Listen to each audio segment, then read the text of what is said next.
তিনি সূক্ষ্মদর্শী, সব জানতা। পৃথিবীর কোন চোখ ওনারা দেখতে পায় না, কিন্তু তার চোখ সবাইরে দেখে। চিল্লায় বলেন তো তিনি কে? সব তিনি দেখতে পান, সব তিনি শুনতে পান।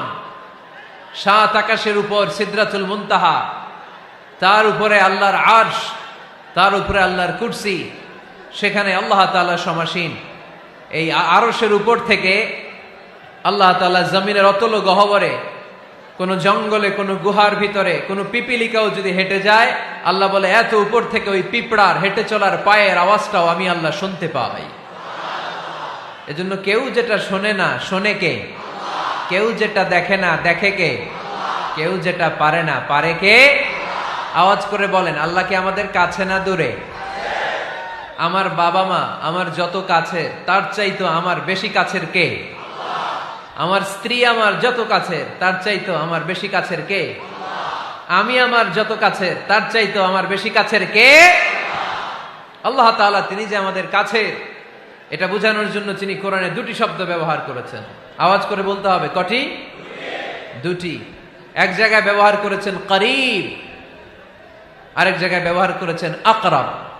রব্বুল আলামিন বলেন, وَإِذَا سَأَلَكَ عِبَادِي عَنِّي فَإِنِّي قَرِيبٌ أُجِيبُ دَعْوَةَ الدَّاعِ إِذَا دَعَانِ فَلْيَسْتَجِيبُوا لِي وَلْيُؤْمِنُوا بِي لَعَلَّهُمْ يَرْشُدُونَ।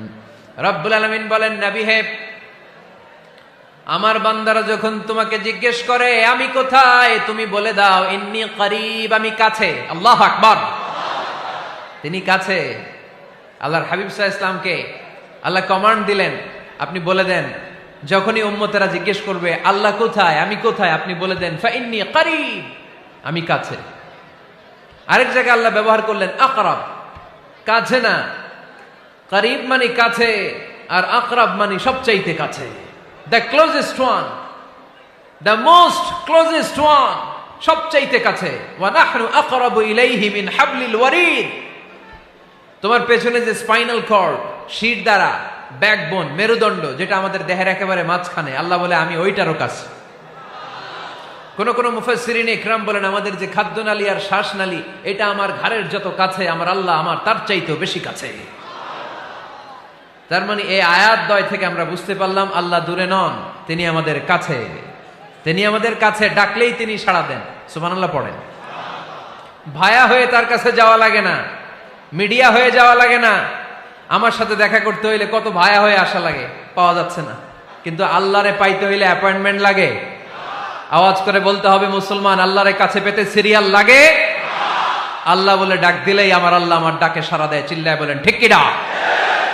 এজন্য বুখারীর বর্ণনায় বিশ্বনবী বললেন, ফাইন যাকারানি ফি নাফসি যাকারতুহু ফি নাফসি। আমার বান্দা যদি আমারে একা একা ডাকে, মুহূর্তের মধ্যে আমি আমার বান্দারেও একা একা ডাকতে শুরু করে দে। ফাইন যাকারানি ফি নাফসি যাকারতুহু ফি নাফসি। আমার কোন বান্দা যদি আমারে একা একা স্মরণ করে, আমি আমার বান্দারে একা একা স্মরণ করি।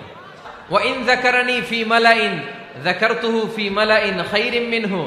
আর আমার বান্দা যদি আমাকে একা একা স্মরণ না করে বিশাল মহাসমাবেশে স্মরণ করে, তাহলে আমি আল্লাহ তাআলা আমার আরশে ফেরেশতাদেরকে নিয়ে এর চেয়ে বড় মহাসমাবেশ করে আমার বান্দারে স্মরণ করি। ওয়া ইন তাকাররাবা ইলাইয়া বিশিবরিন তাকাররাবতু ইলাইহি যিরাআন। আমার বান্দা যদি আমার দিকে এক বিঘত আসতে চায়, আমি আমার বান্দার দিকে এক হাত এগিয়ে যাই। আপনি এক হাত আল্লাহর কাছে যেতে চাইলে আল্লাহ এক হাত এগিয়ে যায়। ওয়া ইন তাকাররাবা ইলাইয়া যিরাআন তাকাররাবতু ইলাইহি বাআন। আমার কোন বান্দা যদি আমার দিকে এক হাত এগিয়ে আসে, আমি আমার বান্দার দিকে দুই হাত এগিয়ে যাই। ওয়া ইন আতানি ইয়ামশি আতাইতুহু হারওয়ালা। আমার বান্দা যদি আমার দিকে হেঁটে হেঁটে আসতে চায়, আমি আমার বান্দার কাছে যাওয়ার জন্য দৌড়ে দৌড়ে ছুটে যাই। এজন্য আওয়াজ করে বলতে হবে, আল্লাহ কাছে না দূরে? আরো জোরে, কাছে না দূরে? দ্য মোস্ট ক্লোজেস্ট ওয়ান, সবচাইতে কাছে। চাইলেই আমরা আল্লাহর কাছে যেতে পারি। আমরা আজকে জেনে যেতে চাই কি কাজ করলে আল্লাহর নৈকট্য পাওয়া যায়, কি কাজ করলে আল্লাহর কাছে যাওয়া যায়। দুইটা সোর্স থেকে জানবো। কয়টা সোর্স? এক হচ্ছে কোরআন, আরেক হচ্ছে সুন্নাহ। আওয়াজ করে জবাব দেন। এক হচ্ছে, আরেক হচ্ছে। তো আসেন কোরআনকে আমরা জিজ্ঞেস করি, কোরআন তুমি আমাদেরকে বলো কি করে আমরা আল্লাহর কাছে যেতে পারি, কি করে আমরা আল্লাহর কাছের বান্দা হতে পারি, কি করে আমরা আল্লাহ তাআলার নৈকট্য পেতে পারি। এবার কোরআন আমাদেরকে প্রেসক্রিপশন দিচ্ছে, শোনো, তোমরা যদি আল্লাহর নৈকট্য প্রাপ্ত বান্দা হতে চাও তাহলে সেজদায় লুটিয়ে পড়ো। কোরআনের নির্দেশ হচ্ছে সেজদায় লুটিয়ে পড়ো, আল্লাহর নৈকট্য হাসিল করো। ওয়াসজুদ ওয়াক্তারিব, সূরা আলাকের শেষ আয়াতের শেষাংশে আল্লাহ আমাদেরকে শিখাইয়া দিচ্ছেন, আমার কাছে আসতে চাও, ওয়াসজুদ, সেজদায় লুটিয়ে পড়ো, ওয়াক্তারিব, আমার কাছে চলে আসো। সুবহানাল্লাহ পড়েন। বান্দা যখন সেজদায় লুটিয়ে পড়ে তখন বান্দা আল্লাহ তাআলার সবচেয়ে কাছে চলে যায়। ফাকসিরু ফিহি দুআ, তাই তোমরা বেশি বেশি দোয়া করো। সেজদায়ে নত হও, অশ্রু ছাড়ো, প্রভুর শরণে হৃদয় গাড়ো। সেজদায়ে নত হও, অশ্রু ছাড়ো, প্রভুর শরণে হৃদয় গাড়ো। প্রাণ খুলে সব ব্যথা বলো প্রভুকে, বলো প্রভুকে। রাত কি কেটে যাবে ঘুমে অলসে, রাত কি কেটে যাবে ঘুমে অলসে। তুমি কি জানবে না তোমার নিজেকে, প্রভুকে। রাত কি কেটে যাবে ঘুমে অলসে। ঠিক কিনা? ঘুমে অলসে আমাদের রাত কেটে যায়, সেজদা দেওয়ার সময় নাই। কখন প্রভুর দরবারে হাজিরা দেব, কখন সেজদা দেব? আল্লাহর হাবিব সাল্লাল্লাহু আলাইহি ওয়াসাল্লাম বললেন, আকরাবু মা ইয়াকুনুল আবদু মির রাব্বিহি ওয়া হুয়া সাজিদ ফাকসিরু ফিহি দুআ। তোমরা যখন সেজদায় লুটিয়ে পড়ো তখন তোমরা আল্লাহর সবচাইতে কাছে চলে যাও। এজন্য ওই সময় বেশি বেশি আল্লাহর কাছে চেয়ে নাও। সুবহানাল্লাহ পড়েন। মনের যত আকুতি আছে, যত জ্বালা আছে, যত বেদনা, সেজদায় পড়ে আল্লাহরে বলার দরকার আছে না নাই? কারণ কেউ যেটা শোনে না, শোনে কে? পরীক্ষায় ভালো করতে চান, সেজদায় লুটিয়ে পড়ে আল্লাহরে বলেন। নেককার স্ত্রী চান, সেজদায় পড়ে আল্লাহরে বলেন। নেককার সন্তান চান, সেজদায় লুটিয়ে পড়ে আল্লাহরে বলেন। বিসিএস পরীক্ষায় টিকতে চান, সেজদায় লুটিয়ে পড়ে আল্লাহকে বলেন। পাসপোর্ট দিয়ে রেখেছেন, ভিসা হয় না, সেজদায় লুটিয়ে পড়ে আল্লাহরে বলেন। মনের যত জ্বালা, যত যন্ত্রণা, যত আকুতি, যত হাহাকার, সেজদায় লুটিয়ে পড়ে আল্লাহরে বলেন। কারণ আল্লাহর দরবার এমন দরবার, এই দরবার থেকে কেউ কোনোদিন খালি হাতে ফিরে না। চিল্লায় বলেন ঠিক কিনা? কেউ ফিরে না খালি হাতে আল্লাহরে তোর দরবারেতে, তাই না? আকরাবু মা ইয়াকুনুল আবদু মির রাব্বিহি ওয়া হুয়া সাজিদ। বান্দা যখন সেজদায় লুটিয়ে পড়ে, বান্দা আল্লাহর সবচাইতে কাছে চলে যায়। এই কথাটা মনে থাকবে আপনাদের সবার। আমরা কখন আল্লাহর সবচেয়ে কাছে যাই? আওয়াজ করে বলেন। যখন আমরা সেজদায় পড়ে থাকি। আপাত দৃষ্টিতে মনে হয় সেজদাটা যখন দেই জায়নামাজের উপরে আমার কপালটা পড়ে, সেজদাটা যখন দেই মসজিদের টাইলসের উপরে আমার সেজদাটা পড়ে, সেজদাটা যখন দেই মনে হয় যে মসজিদের কাপড়ের উপর আমার কপালটা পড়ে। কিন্তু বিশ্বনবী বলেন, না, তোমার কপালটা আল্লাহর কুদরতি পায়ের উপরে পড়ে। আকরাবু মা ইয়াকুনুল আবদু মির রাব্বিহি ওয়া হুয়া সাজিদ। বান্দা যখন সেজদায় লুটিয়ে পড়ে, বান্দা আল্লাহর সবচাইতে কাছে চলে যায়। তাহলে কোরআন আমাদেরকে জানালো, যদি আল্লাহর প্রিয় হতে চাও সেজদায় লুটিয়ে পড়ো। আল্লাহর প্রিয় হতে চাইলে কি করব? আওয়াজ করে বলেন, কি করতে হবে? আল্লাহর হাবিব সাল্লাল্লাহু আলাইহি ওয়াসাল্লাম লম্বা সময় ধরে রাতে সেজদায় পড়ে থাকতেন। আল্লাহর হাবিব সাল্লাল্লাহু আলাইহি ওয়াসাল্লামের সাহাবারা সব সময় লম্বা লম্বা রুকু দিতেন, লম্বা লম্বা সেজদা দিতেন। কিন্তু আমরা রুকুর মধ্যে তাড়াহুড়ো করি, সেজদা দিতে যে তাড়াহুড়ো করি, এরকম আছে না নাই? আপনারা তাড়াহুড়ো করেন? করবেন না আমার ভাইয়েরা। There is no rushing in সালাহ। সালাতে তাড়াহুড়ো নেই। There is no hastiness in সালাহ। সালাতে কোনো তাড়াহুড়ো নেই। সল্লু সালাতান মুআদ্দি'। এমন ভাবে নামাজে দাঁড়াবেন মনে করবেন এটাই হতে পারে আমার জীবনের শেষ নামাজ, ঠিক কিনা? পারফর্ম দ্য সালাহ as if this is your last and final prayer. এমন ভাবে মুসল্লায় দাঁড়ান মনে করেন এটাই হতে পারে জীবনের শেষ নামাজ, this is my last chance. এখন বাজে 3:30। কেউ যদি বলে আসরের যে নামাজটা পড়বেন এটাই আপনার জীবনের শেষ নামাজ, ওই নামাজ আপনি তাড়াহুড়া করবেন? কথা বলেন। আরে কাঁদতে কাঁদতে আপনি শেষ। এত সুন্দর অজু বানাবেন, এত সুন্দর আতর মেখে যায় নামাজ বিছিয়ে পাঞ্জাবিটা পরে আপনি নামাজে দাঁড়াবেন। রুকুতে কি সুন্দর রুকু করবেন, লম্বা সময় সেজদা করে চোখের পানি দিয়ে তো সেদিন আপনার যায় নামাজ আপনি ভিজিয়ে দিবেন, ঠিক কিনা? কেন এমনটা করবেন? কারণ আপনি জেনে গিয়েছেন এটাই আমার শেষ নামাজ, তাই না? তো প্রতিটা নামাজের সময় এই জিনিসটা ভাবলে সমস্যা কোথায়? আমরা যে আরো আধা ঘন্টা এখানকার সবাই বেঁচে থাকবো কোনো গ্যারান্টি আছে? আরো 10 মিনিট হায়াত পাবো, গ্যারান্টি? 5 মিনিট, 2 মিনিট, শ্বাস যেটা নিলাম, ব্রেথ ইন করলাম, এটার ব্রেথ আউট করতে পারবো, কোনো গ্যারান্টি আছে?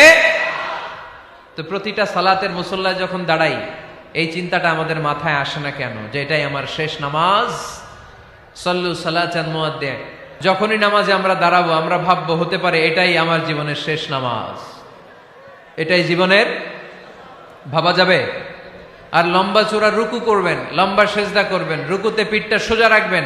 আল্লাহর হাবিব সাল্লাল্লাহু আলাইহি ওয়াসাল্লাম যখন রুকু করতেন পিঠটা থাকতো স্ট্রেট ফরওয়ার্ড, বাঁকাও না উঁচুও না, ওয়াকানা বাইনা যালিক। সাহাবারা বলতেন আল্লাহর হাবিব সাল্লাল্লাহু আলাইহি ওয়াসাল্লামের রুকুর পিঠের উপরে পানি ভর্তি কোনো গ্লাস রেখে দিলে গ্লাসটাও কাঁপবে না, পানিটাও পড়বে না। তার মানে বাঁকা ছিল পিঠ, তাই না? কি ছিল? সোজা। আবার আল্লাহর হাবিব সাল্লাল্লাহু আলাইহি ওয়াসাল্লাম বললেন সবচেয়ে বড় চোর যে নামাজে চুরি করে। সাহাবারা বললেন কাইফা ইয়াসরিকু ফিস সালাহ, নামাজে কেমনে চুরি করে? আল্লাহর হাবিব সাল্লাল্লাহু আলাইহি ওয়াসাল্লাম বললেন ইয়াসরিকু ফি রুকুইহি ওয়া সুজুদিহি, রুকু সেজদায় চুরি করে। এরকম নামাজ চোর আছে না নাই? রুকু থেকে সোজা হয়ে দাঁড়িয়ে কয়েক সেকেন্ড আপনি রিল্যাক্স করবেন। প্রথম সেজদা দিয়ে আপনি সোজা হয়ে বসে কয়েক সেকেন্ড রিল্যাক্স করবেন। কি করবেন?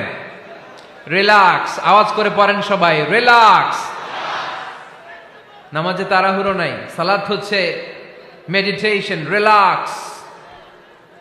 এক সেজদা দিয়ে বসে আপনি রিল্যাক্স করবেন ধীরস্থির ভাবে, এরপরে দ্বিতীয় সেজদায় যাবেন। অনেকে সেজদা প্রথমটা দিয়ে কোন রকম মাথাটা তুইলেই আবার সেজদায় দৌড় মারে, আছে না নাই?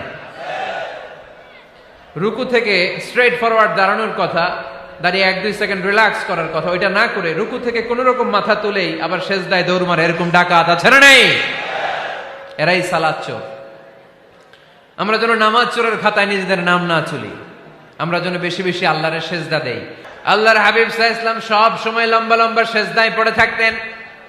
আল্লাহর নবীর সাহাবারা সব সময় লম্বা লম্বা সেজদায় পড়ে থাকতেন। আল্লাহ বলেন তারাহুম রুকআন সুজদা। আপনি দেখবেন আল্লাহর নবীর সাহাবারা আবু বকর, ওমর, উসমান, আলী রাদিয়াল্লাহু তাআলা আনহুম আজমাইন, তাদের স্বভাব ছিল বিপদে পড়লেই লম্বা লম্বা সেজদায় পড়ে যেতেন। এক সাহাবী এসে বললেন ইয়া রাসূলুল্লাহ আল্লিমনি আমালান ইযা আমিলতুহু ইউদখিলুনিল জান্নাহ, আপনি আমার এমন একটা আমল শিখায় দেন যে আমল করলে আল্লাহ আমারে জান্নাতে ঢুকায় দিবে। আল্লাহর হাবিব সাল্লাল্লাহু আলাইহি ওয়াসাল্লাম বললেন আলাইকা বিকাসরাতিস সুজুদ, তোমার উচিত বেশি বেশি আল্লাহর জন্য সেজদায় লুটিয়ে পড়া। বেশি বেশি সেজদায় লুটিয়ে পড়লে ওই সেজদাকারীর জন্য জান্নাতকে ওয়াজিব করে দেয় কে?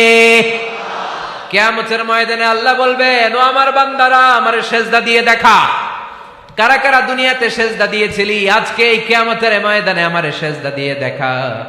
আমরা যারা দুনিয়ার বুকে সেজদা দিয়েছি আমরা আল্লাহু আকবার বলে সেজদায় লুটিয়ে পড়ব, আলহামদুলিল্লাহ পড়েন। আর যারা দুনিয়ার বুকে সেজদা দেয় নাই, মসজিদে যায় নাই, সেজদাকারীদের সাথে আন্দোলন করে নাই, তারা সেদিন অনেক চেষ্টা করেও তাদের পিঠটারে বাঁকা করতে পারবে না।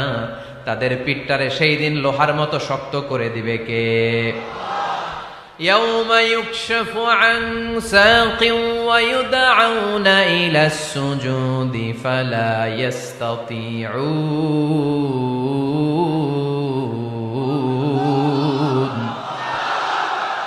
সেদিন আল্লাহ তাআলা উনার পায়ের গোছা উন্মুক্ত করবেন, পায়ের গোছা দেখাবেন আর বলবেন সেজদা দাও, সেজদা দাও। কারা দুনিয়াতে সেজদা দিয়েছো এখনই টের পাওয়া যাবে। আমরা আল্লাহু আকবার বলে সেজদায় লুটিয়ে পড়ব। কিন্তু যারা দুনিয়ায় সেজদা দেয় নাই এরা অনেক চেষ্টা করো পিঠটারে বাঁকাই করতে পারবে না, সেজদা তো দূরের কথা, এদের পিঠটারে লোহার রডের মতো শক্ত করে দিবে কে? এই কথাটা আমি এটা কি বুঝাইতে চাই, সবকিছু সেজদা এটা করে কি বলতে কারে? চাই? আমি একবার একজনকে বলছিলাম যে আমি এই বলতে পারবো না, ওই বলতে পারবো না, একটা কাগজ লিখে দিছি, এডি কম যাইতো না। আমি মাশাআল্লাহ যেটি কওয়া যাবে না, এরপরে নিচে লিখে দিছে কোরআন সুন্নাহর কথা বলবেন। তো আমি বললাম এগুলো তো বাদ দিলাম, কোরআন সুন্নাহর কথাগুলো এডি বাদ দিয়া কি হইতে পারে? আঙ্কেল আপনি যদি স্যাম্পল হিসাবে আপনি কত 10টা মিনিট কইয়া দেন যে এগুলো হইলো কোরআন হাদিসের কথা, এরপর আমি ব্যাখ্যা করবো। আপনি শুধু মূল বক্তব্যটা শিরোনাম দিয়ে আপনি দূর কইয়া দেন যে এটা কি কইতাম, আপনি কন এগুলো কি আর আমরা জানি? আপনি না জানলে কারণ এটা তো একটা স্ববিরোধী কথা হলো, স্ববিরোধী কথা না। আপনি জানেন না এদিক দিয়েও আপনি এটা বুঝেন, আবার আপনি আইন কানুন দেখাইতে আছেন, তো এটা আপনি কি বুঝে আইন দিলেন?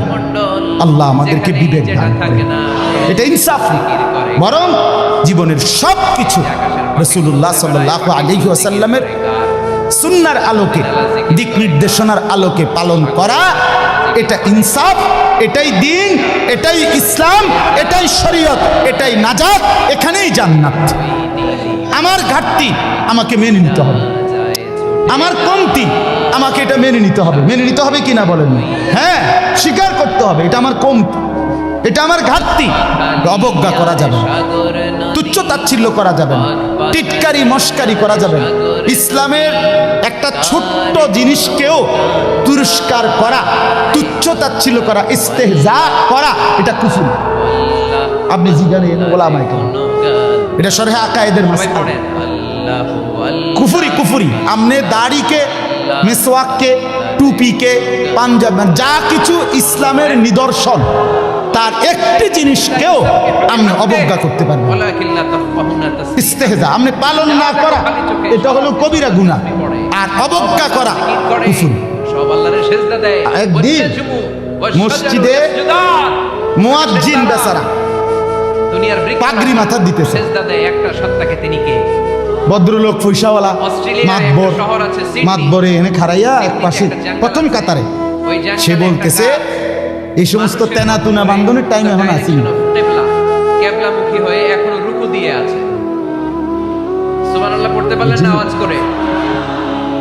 প্রথম কাতারে ছবিটা দেখা যায়, পয়সা পেপার কাটিং আমি দেখি, ওটা টাইলস টিয়া দিছে, একেবারে মানুষের মতো গাছটা, এটা এমন ভাবে বড় হয়েছে, মসজিদে টাইলস টিয়া দিছে, এবারে তো মসজিদ করেছে, মাথাটা বাঁকা, মসজিদে তো উনি টু দ্য ডাইরেকশন অফ কিবলা। টাইলস না দিলে আমরা নামাজ পড়লে আমরা বাপ রে বাপ। অনেক গাছ আছে সেজদা করে, কি বলবো, গোটা বিশ্বের যা কিছু দেখা যায় কাকে তুরস্কার সেজদায় লুটিয়ে পড়ে কার জন্য?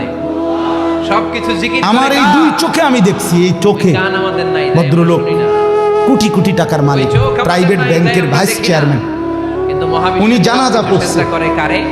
জানাজার আগে ইমাম সাহেব, করতে চাই একজনকে, স্থানীয় একজন ইমাম সাহেব কবরের আযাবের দুইটা কথা কইছে, একটা সেজদা দেব, আবার উনি একটু 4-5 মিনিট বলাতে 2-4 জন নেতা বক্তব্য দিতে পারে না, হইতে পারে না যে জানাজার আগে দিয়ে কুদুর কুদুর কথা কয়, মাজারেও কিছু দিলাম, কথা বুঝছেন কি? কুমিল্লার ভাই কোনোভাবেই সুন্নাত না, মুসলমান সেজদায় সুন্নাত কোনো ভাগাভাগি চলে, কেমনে চালু হয়ে গেছে, আল্লাহর রাজত্বে কোনো ভাগাভাগি আছে? ওই ইমাম সাহেব কবরের আযাবের কথাটা বলাতে হতে পারে 2-4 জন নেতা বক্তব্য দিতে কি হয়েছে, একটু ভণ্ডামির সাথে কোরআনের সময় হয়েছে না বা পারছে না দিতে, এই জায়গাটা মিলে আরো 2 জন এখনো আসে নাই, করতে ওই ভুল উচ্চারণে করতে পারে, কুদু নাপছি যায় একাত্তর আহ্বান জানাই, আপনি এতটি জানাজা পড়েন, আমি যদি এই লাইনটাও ঠিক করতে পারবেন না, ভালো হইতে এই কথাটা কোন করে ঠিক করতেন যে আমি যেহেতু প্রায় জানাজা পড়ন লাগে, হ্যাঁ এটা তো কত ঠিক করি না, এইটাও তো যাই হোক, উনি ডাইকা ইমাম সাহেবকে বলতেছে, আমি নিজে দেখছি, উনি ডাইকা বলতেছে হুজুর কবরের আযাবের মিথ্যা ভয় দেখিয়ে লোকদেরকে আর কতদিন বোকা বানিয়ে নামাজ কালাম পড়ে না মুসলমানের বাচ্চা, শয়তানের নানা, এরকম আছে, জানাজা পড়ছে, নামাজ নাই, লাল শালু গায়ে দেয়া, অহংকার করে গেলেন দুনিয়াতে, এরপরে তার চুল দাড়িতে জট বাগানো, এরপরে মরতেন না, বছরে গোসল করে একবার, আপনি মরতেন না, বছরের একবারে গোসলের পানি, আপনি কবরে যাইতেন না শেষ পর্যন্ত না, ফেরেশতা আপনারে দেখবে না কবরে নাই। এই অপরিচ্ছন্ন আল্লাহ আমাদেরকে বুঝতে, সাথে এই মেন্টাল আমার বাপ, ডিসঅর্ডারের সাথে আমি পরিচ্ছন্ন দিল থেকে কোনো বলতেছি, সম্পর্ক আছে? অন্তর থেকে পুরা দিন রাসূলুল্লাহ সাল্লাল্লাহু আলাইহি ওয়াসাল্লামের সুন্নাতকে নবীজির কোনো তরিকাকে কোনো কথাকে আপনি প্রথম ধাক্কায় ফেলে দিবেন না। কথা রুচেন কিনা বলেন, মাথা নোয়াই ফেলবেন, নত নিজেকে ছোট করেন, এরপরে ভাবেন আমার এই ত্রুটির সমাধান কি করতে পারি। ঠিক কিনা বলেন না? আল্লাহর কাছে বলেন, মাওলা আমি যে এই কারণে পারতেছি না, আপনি তৌফিক দেন, আপনি সুযোগ দেন, আপনি ব্যবস্থা করেন। আল্লাহ চাইলে ব্যবস্থা করেন। তাহলে রিসালাত 3 নাম্বার হলো আখিরাত। 3 নাম্বার হলো কি? আখিরাত মানে জীবনের সব কিছুকে আখিরাতকে মাথায় নিয়ে আমাকে মরতে হবে। কবর, হাসর, মিজান, ফুলসিরাত, আমার হিসাব, আমার আমলনামা, ফুলসিরাত পার, জান্নাত কিংবা জাহান্নাম, এইটাকে মাথায় রাখাই আমার হাঁটা চলা, আয় উপার্জন, স্ত্রী সন্তান, সংসার, আমার চলা ফেরা, আচার অনুষ্ঠান, বাজার ব্যবসা, লেনদেন, মানে কোনো কিছু করতে গিয়ে আমার যেন আখিরাত ক্ষতিগ্রস্ত হয়। ওয়া ইন্না দারাল আখিরাতা লাহিয়াল হায়াওয়ান। আল্লাহ বলছে বান্দা ওই আখিরাতটাই হলো বেঁচে থাকা, দুনিয়া তামাশা। কোরআনের স্পষ্ট আয়াত, ওমা হাদিহিল হায়াতুদ দুনিয়া ইল্লা লাহবুন ওয়া লাইব।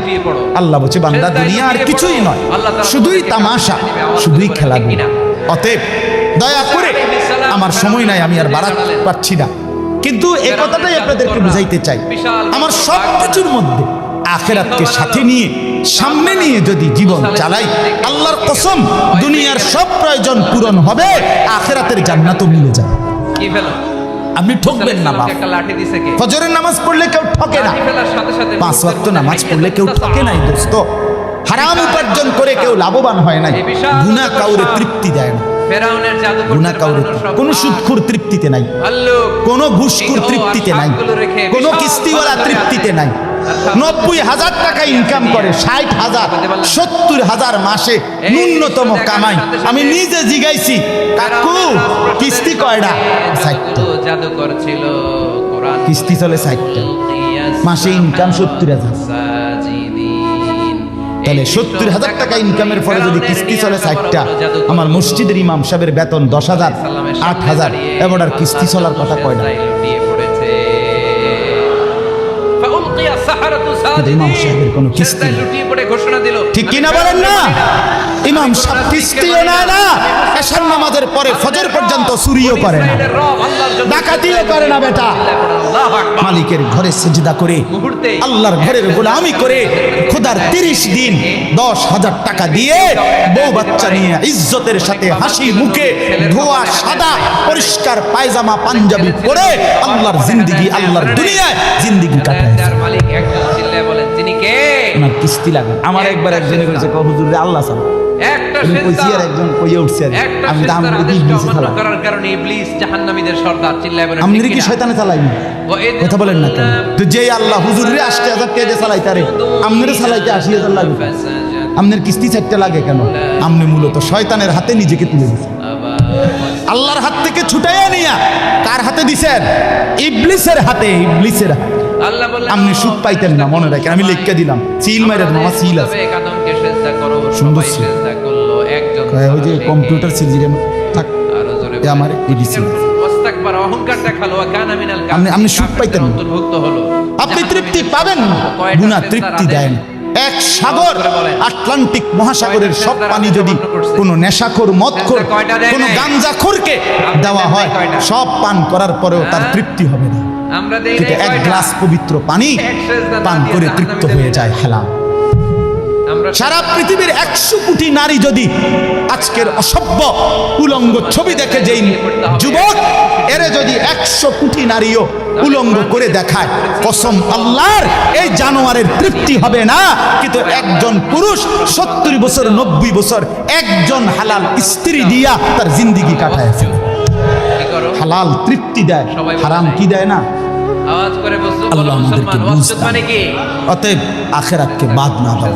যুবক বন্ধু তুমিও না, বুড়া বাপ আপনিও না, পর্দার আড়ালের মা বোন আপনারাও না।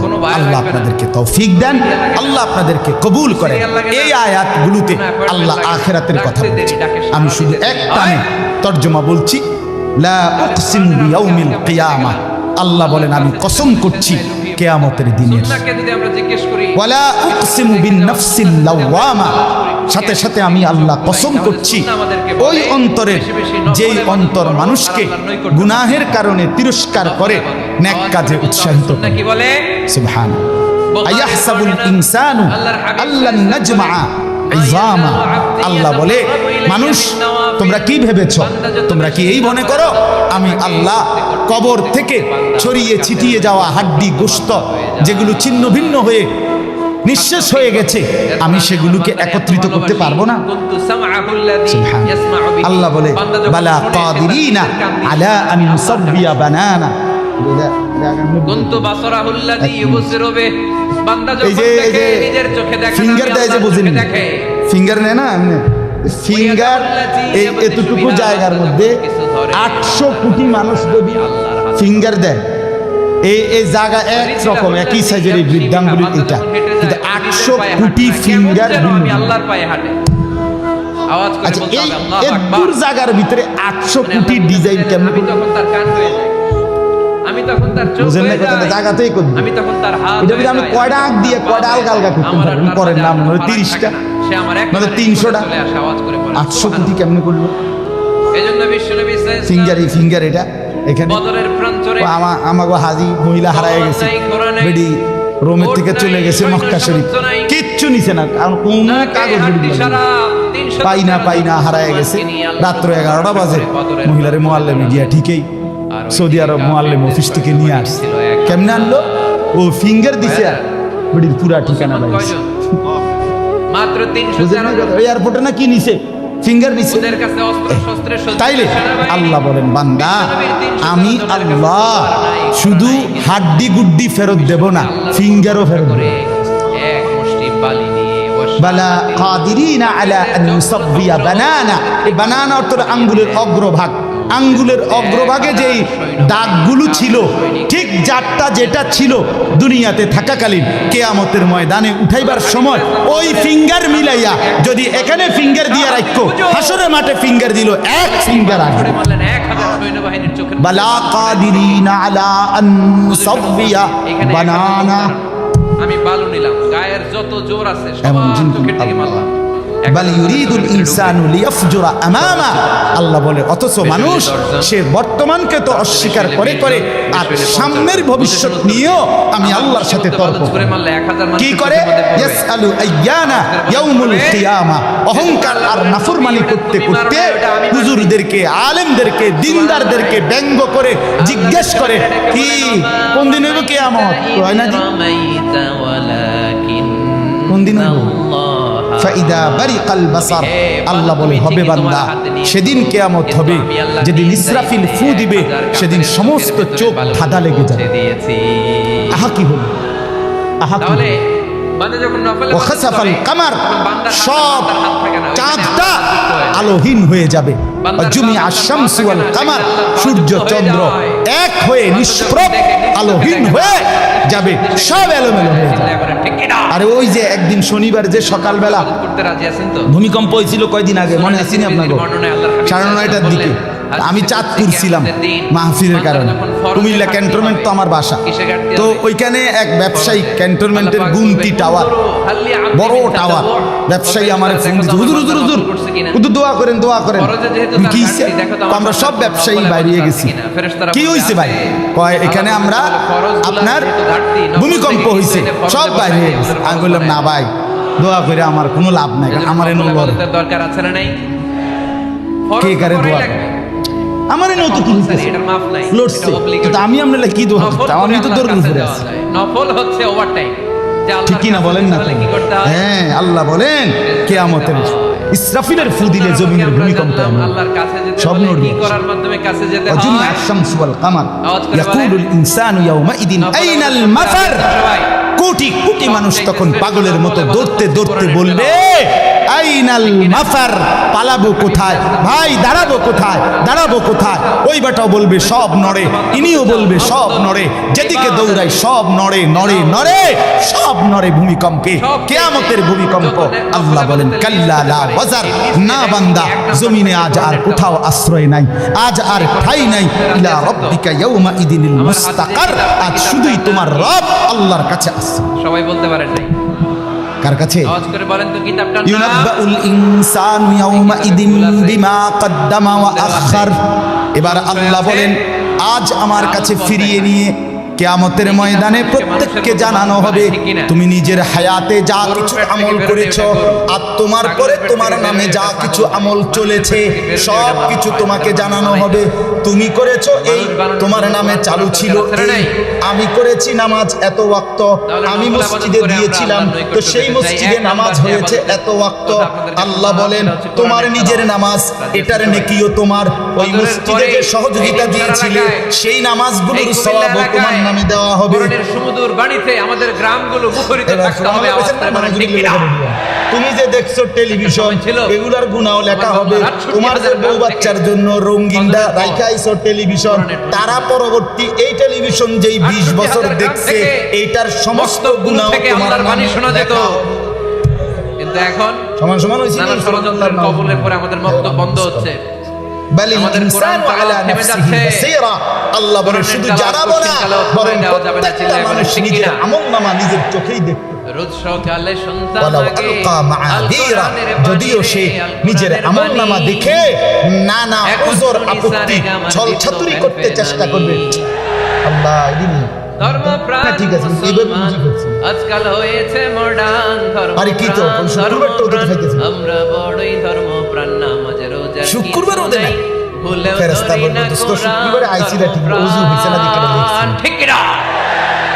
শুক্রবারে আইছিলা ঠিক ওই যে খুতবার সময় জিমাইছো তোমার তো বানাই খারাই যায় ফাঁকা, সপ্তাহে 2 দিন গান শিখায় যে নেয় তো 1000 টাকা। আল্লাহ বলেন বান্দা ওজর পেশ করবে কিন্তু আমি তার কোনো ওজর শুনবো না। আল্লাহ আমাদের প্রত্যেককে আখিরাতের জন্য প্রস্তুতি নেওয়ার তৌফিক দান করেন। আমরা বাঁচবার উপায় নাই, আমরা আড়াল করবার উপায় নাই, লুকাইবার কোনো সুযোগ নাই। আছে কি কোনো সুযোগ? অতএব দোস্ত আমার লা ইলাহা ইল্লাল্লাহকে মেনে নেন, মুহাম্মাদুর রাসূলুল্লাহকে জীবনে পুরা জিন্দেগি রাসূলের সুন্নাতকে গ্রহণ করেন, আখিরাতের জন্য প্রস্তুতি নেন। আল্লাহ তৌফিক দেন, আল্লাহ কবুল করেন। যুবক ভাই 5 ওয়াক্ত নামাজ পড়ো, ফজরের নামাজ কষ্ট করে হলো পড়ো, মোবাইলের উলঙ্গ ছবি নাচ গান নর্তকী দেখা ছেড়ে দাও দোস্ত আমার। বাপ চাচারা বিড়ি সিগারেট খাওয়া বন্ধ করে দেন, চায়ের দোকানের আড্ডা বন্ধ করে দেন। হায়াতের শেষ টাইমটা আল্লাহর তাসবিহ, কোরআনুল কারীমের তেলাওয়াত আর তাহাজ্জুদ নামাজ পড়ে জিন্দেগিটা কাটান। পর্দার আড়ালের মা বোন নিজের ইজ্জত, নিজের পর্দা, নিজের সতীত্ব, নিজের সম্ভ্রমের কদর করেন। বোন আমার, মা আমার, বিবি আমার, বোন আমার, আল্লাহর দোহাই বলি, যে নারীর পর্দা নাই, যে নারীর ইজ্জত নাই, যে নারীর সম্ভ্রম নাই, তার কিচ্ছু নাই, কিচ্ছু নাই, কিচ্ছু নাই। এটা প্লাস্টিক, এটা শোপিস, এটা উপঢৌকন, এটা উপভোগের একটা বস্তু যেটাকে দর্শক শুধু দেখে আর মজা নেয়। আল্লাহ আমাদের মা বোনদেরকে ইজ্জতের কদর বুঝবার তৌফিক দান করেন। আজকের যুবকদের এই মাহফিল আল্লাহ কবুল করেন, আমিন। সুবহানাল্লাহ ওয়া বিহামদিহি। অনেকে কয় হুজুর আমার দোয়া আমি করব, ওরটা ওই করব, এর লাগে আমি করুম কেন? আছে না নাই? না, এটা ভুল। নিজের জন্য করবেন, অন্যের জন্য করবেন। মা মিন আবদিন মুসলিম ইয়াদউ লিআখিহিল মুসলিম ইল্লা ক্বালা লাহুল মালাকু ওয়া লাকা বিমিসলিন। কোন বান্দা যখন তার ভাইয়ের জন্য দোয়া করে, ফেরেশতারা বলে আল্লাহ এই দোয়াটা যে দোয়া করছে আগে তার জন্য কবুল করে নাও। আপনি দোয়া করলেন আল্লাহ আমার ভাই অসুস্থ, তারে সুস্থ করে দাও, ফেরেশতারা বলে আল্লাহ যিনি দোয়া করতেছে তার যদি কোনো অসুস্থতা থাকে আগে তারে সুস্থ করে দাও। এটার মধ্যে চোখের পানি জুড়ে দিবেন, আবেগ জুড়ে দিবেন, মুহূর্তেই আরশের মধ্যে যে নক করবে। চোখের পানির দাম আল্লাহর কাছে খুব বেশি। 2 ফোঁটা পানি, 2 ফোঁটা পানি আল্লাহর কাছে প্রিয়। আওয়াজ করে বলেন কয় ফোঁটা? 2 ফোঁটা। এক হচ্ছে জিহাদের ময়দানে রক্তের ফোঁটা, আরেক হচ্ছে অনুতপ্ত বান্দার চোখের পানির ফোঁটা। অনুতপ্ত বান্দা যখন অনুতপ্ত হয়ে কাঁদে, তার চোখের পানি চোখ বেয়ে নাকের ডগাবে মাটিতে পড়ার আগেই ওই বান্দার সব গুনাহ আল্লাহ মাফ করে দেয়। তাহলে প্রথমে কোরআন তেলাওয়াত, তারপর তাহাজ্জুদের নামাজ, তারপরে দোয়া, 4 নম্বরে জিকির। জিকির নফল ইবাদত, ঠিক কিনা? জিকির করতে করতে এই স্টেজের উপরে উঠে যাবেন আপনারা সবাই। ফাযকুরুল্লাহ কামা আল্লামাকুম, জিকির ওইভাবে করো যেভাবে আল্লাহ শিখিয়েছেন। আল্লাহ কিভাবে শিখিয়েছেন? ওয়াযকুরু রাব্বাকুম ফি নাফসিক।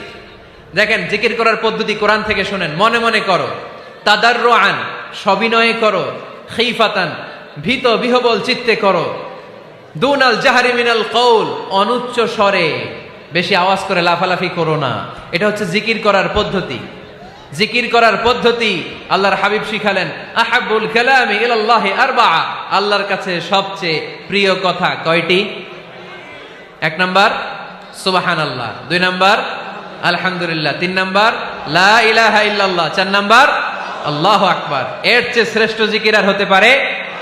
আবার আল্লাহর হাবিব সাল্লাল্লাহু আলাইহি ওয়াসাল্লাম বললেন, মান ক্বালা লা ইলাহা ইল্লাল্লাহ দাখালাল জান্নাহ, একবার লা ইলাহা বলে যে মরতে পারবে তার জন্য জান্নাত ওয়াজিব করে দিবে কে? আল্লাহ। এই জিকিরগুলো করবেন হাতের গিড়ায়, আঙ্গুলের গিড়া আছে না, ডান হাত তুলেন তো, এরকম গিড়াগুলো দেখেন তো আমারে, এইভাবে সুবহানাল্লাহ সুবহানাল্লাহ সুবহানাল্লাহ, এটা সুন্নাহ, পারা যাবে? আব্দুল্লাহ ইবনে আমর ইবনে আল-আস বলেন, রাআইতু রাসূলুল্লাহি সাল্লাল্লাহু আলাইহি ওয়াসাল্লাম ইয়াকিদু তাসবিহা বিয়ামিনি, আমি নিজ চোখে আল্লাহ রাসূল সাল্লাল্লাহু আলাইহি ওয়াসাল্লামকে ডান হাতের গিড়াতে এরকম তাসবিহ পড়তে দেখেছি।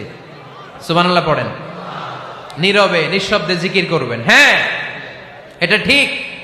তালিমের জন্য একটু আওয়াজ করে প্রয়োজনে মাঝে মাঝে জিকির করা যায়, যেমন এইভাবে পড়েন, সুবহানাল্লাহ আলহামদুলিল্লাহ লা ইলাহা ইল্লাল্লাহ, সুবহানাল্লাহ লা ইলাহা ইল্লাল্লাহ মুহাম্মাদুর রাসূলুল্লাহ সাল্লাল্লাহু আলাইহি ওয়াসাল্লাম। এই যে আপনাদেরকে এখন আমি তালিম দিলাম, এই তালিমের উদ্দেশ্যে সুন্দরভাবে অল্প আওয়াজে জিকির করা যায়, কিন্তু চিৎকার চেঁচামেচি করে, আমার দিকে তাকান, এদিকে তাকান, চিৎকার চেঁচামেচি করে লাফালাফি করে জিকির করা যাবে? জিকির করতে করতে প্যান্ডেলের বাঁশের মাথায় ওঠা যাবে? যিনি জিকির পরিচালনা করতেছেন ওনার ঘাড়ে ওঠা যাবে? যাবে? আল্লাহর হাবিব সাল্লাল্লাহু আলাইহি ওয়াসাল্লাম জিকির করতেছেন, আবু বকর ওমরে ফারুক বসা, আবু বকর রাদিয়াল্লাহু জিকির করতে করতে আল্লাহ রাসূলের ঘাড়ে। হাদিসে আছে না এগুলা? কথা কয় না। আল্লাহর হাবিব সাল্লাল্লাহু আলাইহি ওয়াসাল্লাম তাসবিহ পড়তেছেন, ওমরে ফারুক জিকির করতে করতে এশকের ঠেলায় আল্লাহর নবীর কান্দে। গোটা বিশ্বের কোন হাদিসের কিতাবে এই পন্থায় জিকির দেখানো যাবে? কোরআনের কথা শুনেন, ফাযকুরুল্লাহা কামা আল্লামাকুম, ওইভাবে আল্লাহর জিকির করো যেমন করে আল্লাহ তোমাদের শিখিয়েছেন।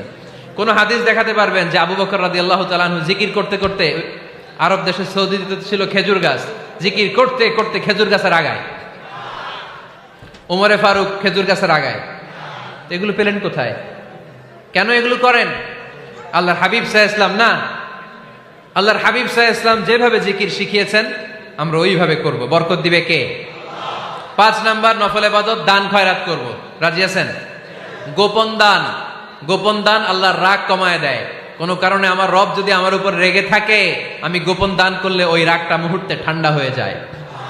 আল্লাকা সিররুন ইনদাল্লাহ বাইনাকা আনতা ওয়া বাইনাল্লাহ, আল্লাকা সাদাকাতুন তাখফা লা ইয়ালামুহা ইল্লাল্লাহ, আল্লাকা সিররুন ইনদাল্লাহ বাইনাকা আনতা ওয়া বাইনাল্লাহ, আল্লাকা সাদাকাতুন তাখফা লা ইয়ালামুহা ইল্লাল্লাহ। সুবহানাল্লাহ পড়েন। তোমার আর তোমার রবের এমন কোন গোপন বিষয় আছে নাকি যেটা তুমি আর তোমার রব ছাড়া কেউ জানে না? তুমি জীবনে এরকম গোপন দান করছো নাকি যেটা আল্লাহ ছাড়া কেউ দেখেনি? ওই দানটা আল্লাহ পছন্দ করে। সর্বশেষ কথা বলি, শেষ কথা, মানুষকে খাওয়াবেন। মানুষকে কি করবেন? খাওয়ানোর চেয়ে ভালো নফল ইবাদত আছে? কি করবেন? খাইবেন। কি করবেন? খাওয়াতে রাজি আছেন তো? কিয়ামতের দিন আল্লাহ তাআলা বলবে, এই বনি আদম, আমি তোমার কাছে খাবার চাইছিলাম, তুমি আমারে খাবার দাও নাই। বনি আদম বলবে, আল্লাহ আপনি যদি খাবার চাইতেন খাবারের বস্তা নিয়ে যাইতাম। আল্লাহ তাআলা বলবেন, এই যে না খেয়ে থাকা পথ শিশুগুলো, শীতের রাতে শুয়ে থাকা না খেয়ে থাকা শিশুগুলো খাবার চেয়েছিল, তুমি খাবার দাও নাই, ওদেরকে খাওয়ালেই আমি আল্লাহকে খাওয়ানো হয়ে যেত।